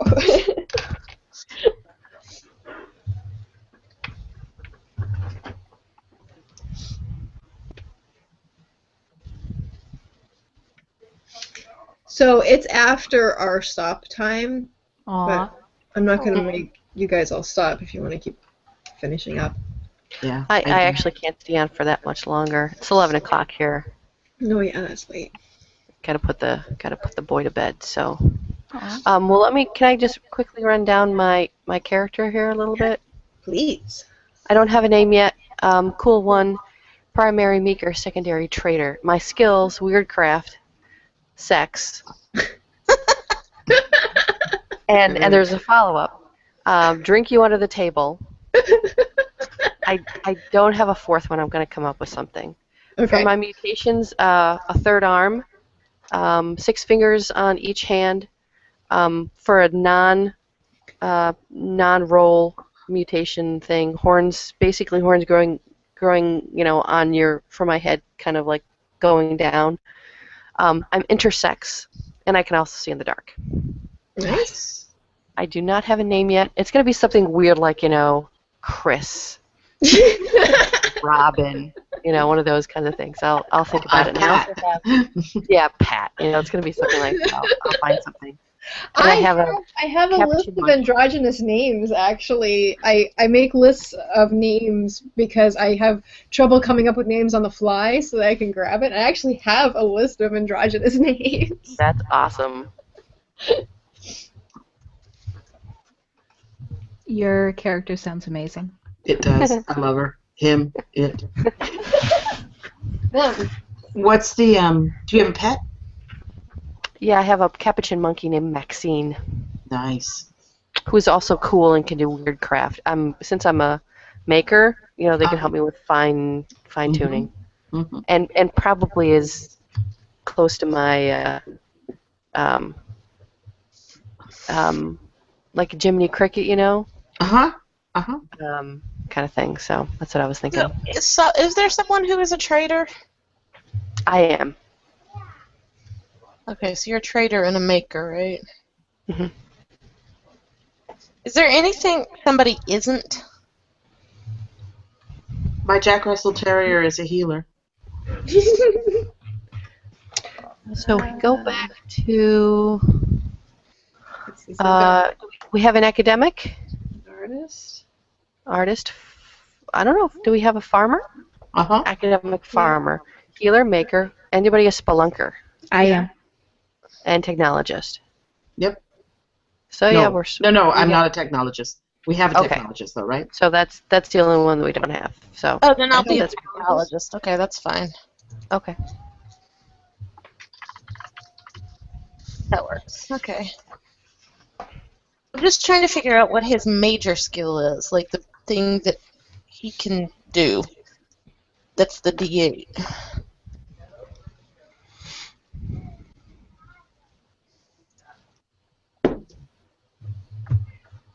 Who else is done? I am. I have one more skill to do. Yeah. Oh, yeah. Well, whoever wants to announce their character next, walk through their character next, feel free to go. Okay. Self-organize. I just am almost done with my pet. Oh, go ahead, sir. I still need a name because I'm trying not to go with the obvious name that I just thought of. But I am the weird one. I'm a spelunker and healer. My skills are weird craft, cartography, parkour, and folklore. Parkour is awesome. Oh my gosh. I have dark vision, soft black fur, echolocation, and I can glide. Nice.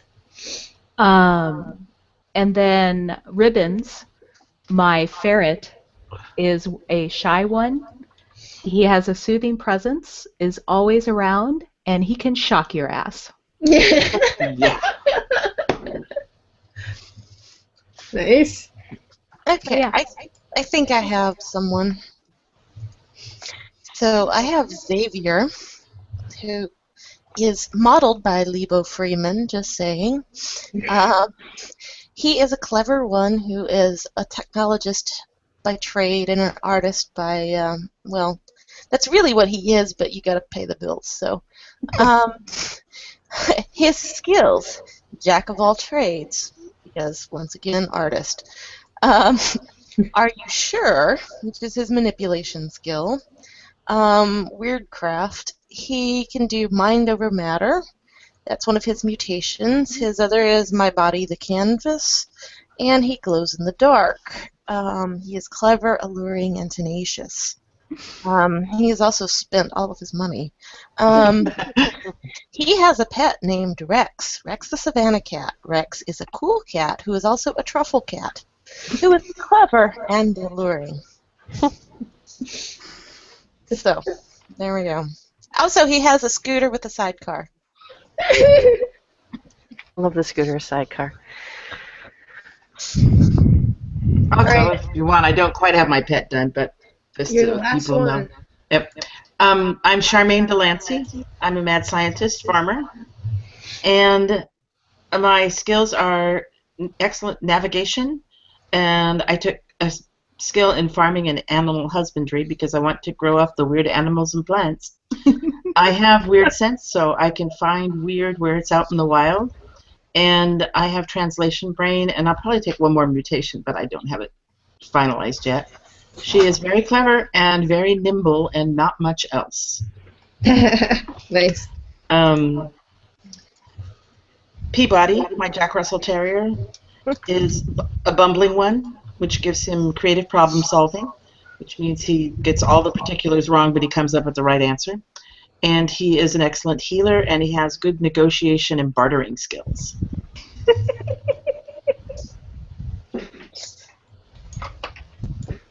Weird. Oh. All right. Sounds like an interesting group. Before I let you go, let's come up with a quick how you know each other. Well, I mean, everyone knows the cool cat. Through the cat. I am going to be All banking of on the our pets cat. get together and have a coffee clatch. So it's kind of like parents with their kids have friends. Yeah, Or- like daycare for pets. Yeah. Well, Or it's I like kinda- bosses and their assistants. I kind of imagine that the pets got together to bitch about us, so Mhm. so it's more like a first wives club. There you go. So, is everybody's pet sentient? Yes. Yes. Cool. Are you kidding? Why I would never pass that opportunity up. No, it's cheap at 200 credits. I mean, he can be useful. Yeah. Well, you could have a non-sentient pet that was good at attack, but attack is not what this game is all about, I don't think. No. In fact, almost all of the things that you're going to encounter you will be able to solve without combat if you so choose and are creative enough. Okay. But if you want to beat crap up, you can do that too. Well, sometimes beating crap up is satisfying. It is. That's Mhm. This is where the zombie adventure came from. The zombies, by the way, were thwarted by super soakers.